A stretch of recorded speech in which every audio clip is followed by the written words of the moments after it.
ஜாமுன் கொழுக்கட்டை நாவல் பழத்தோட juice use பண்ணியிருக்கேன். நாவல் பழம் ஜூஸ் சேர்த்ததுனால அவுட்டர் லேயர் கொஞ்சம் புளிப்பாகவும் ஸ்டஃபிங் நல்லா இனிப்பாகவும் ஒரு டிஃப்ரெண்ட் டேஸ்ட்டில் வந்திருந்தது. கொழுக்கட்டையும் விரிசல் இல்லாமல் ரொம்ப சாஃப்டாக வந்திருந்தது. கட் பண்ணும்போதே தெரியுது இல்லையா எவ்வளோ சாஃப்டாக வந்திருக்குன்னு. ரொம்ப நேரம் வரைக்கும் சாஃப்டாகவே இருந்தது. இப்போ கொழுக்கட்டை எப்படி செய்யலான்னு பார்க்கலாம்.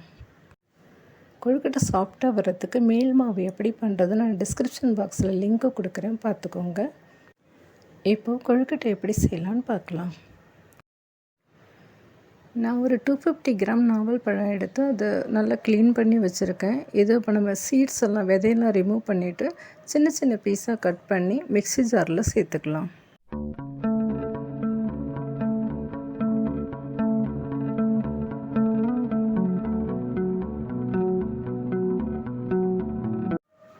இதை தண்ணி சேர்க்காமல் இதேமாரி அரைச்சி எடுத்துக்கோங்க. நல்லா ஃபைன் பேஸ்ட்டாக அரைச்சி எடுத்துக்கோங்க. இதை ஃபில்ட்ரு பண்ணி எடுத்து வச்சுக்கலாம். எந்த கப்பால் நம்ம மாவு எடுக்க போகிறோமோ அந்த கப்பால் இது ஒரு 1.25 கப்பு இந்த ஜூஸ் எனக்கு கிடச்சிது. இப்போ இந்த ஜூஸை ஒரு பவுலில் சேர்த்துக்கலாம். இது கூட நான் 2 கப் அரிசி மாவு எடுத்திருக்கேன்.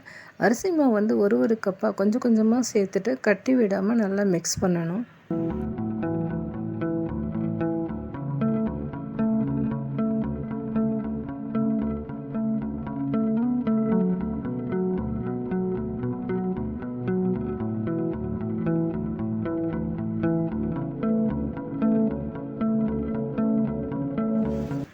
இது கூட கொஞ்சமாக உப்பு சேர்த்துட்டு, இன்கேஸ் நாவல் பழம் ரொம்ப புளிப்பாக இருந்ததுன்னா கொஞ்சம் சுகரும் சேர்த்துக்கலாம். சேர்த்து நல்லா மிக்ஸ் பண்ணிக்கோங்க.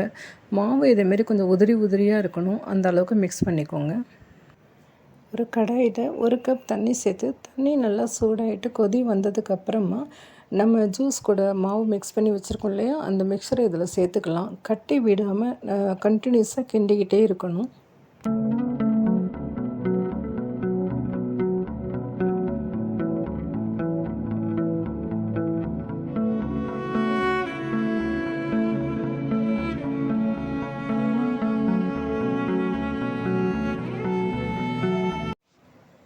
மாவு வெந்துட்டு இந்த மாதிரி நல்லா கெட்டி ஆகிடும்.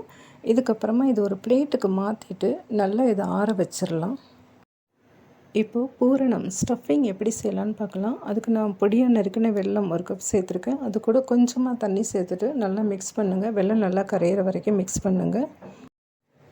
இது கூட ஏலக்காய் கொஞ்சம் நசுக்கி சேர்த்துருக்கேன், அதையும் மிக்ஸ் பண்ணிக்கலாம். பாகுபாதம் தேவையில்லை, ஜஸ்ட்டு வெல்லம் கரைஞ்சதுன்னா போதும்.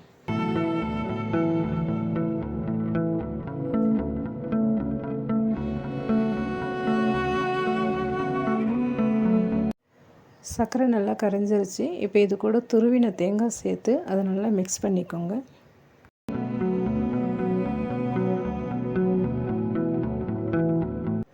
பூரணம் கொஞ்சம் கெட்டி ஆனோன்னே இது கூட ஏதாவது ஒரு ட்ரை ஃப்ரூட்ஸ் இருந்ததுன்னா சேர்த்துக்கோங்க, இல்லைனாலும் பரவாயில்ல. இப்போ ஸ்டஃபிங் ரெடி ஆகிடுச்சு. இதையும் ஒரு பிளேட்டில் தனியாக எடுத்து ஆற வச்சுக்கலாம். இப்போது நம்ம பிளேட்டில் ஆற வச்சுருந்தோம் இல்லையா மாவு, அதை ஒரு பவுலுக்கு ட்ரான்ஸ்ஃபர் பண்ணிக்கலாம். இது கூட 2 ஸ்பூன் நெய் சேர்த்து நல்லா பிசைஞ்சிக்கலாம். மாவு கொஞ்சம் கூட கட்டி இல்லாமல் நல்லா ஸ்மூத்தாக டவ் வர வரைக்கும் நல்லா பிசைஞ்சிக்கலாம்.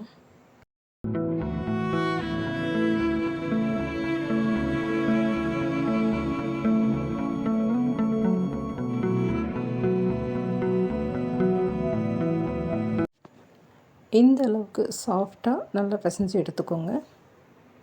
இப்போது இது மாதிரி ஒரு ஸ்டீம் பிளேட் இல்லை இட்லி தட்டு எதுவாக இருந்தாலும் ஓகே, அதில் இந்த மாதிரி நெய் இல்லை ஆயில் ஏதாவது ஒன்று அப்ளை பண்ணி எடுத்துக்கோங்க. இப்போது நம்ம கொழுக்கட்டை பண்ண போகிறோம் இல்லையா, மோல்டு அந்த அச்சு இருக்கு இல்லையா, அதுலேயும் எண்ணெய் இல்லாட்டி கீ அப்ளை பண்ணி எடுத்துகிட்டு வீடியோவில் எதை எப்படி காமிச்சிருக்கோமோ அதே மாதிரி கொழுக்கட்டை பண்ணி எடுத்துக்கோங்க. ஸ்டஃபிங் உள்ளே வச்சு அதேமாரி கொழுக்கட்டை பண்ணி எடுத்துக்கோங்க.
எல்லா கொழுக்கட்டையும் ரெடி ஆகிடுச்சு. இப்போ இதை நம்ம ஸ்டீம் பண்ணி எடுத்துக்கலாம்.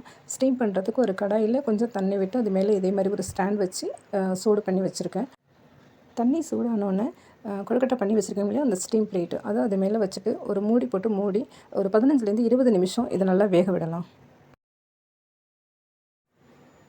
கொழுக்கட்டை எல்லாம் நல்லா வெந்துடுச்சு. இப்போ தனியாக இன்னொரு பிளேட்டில் எடுத்துக்கலாம்.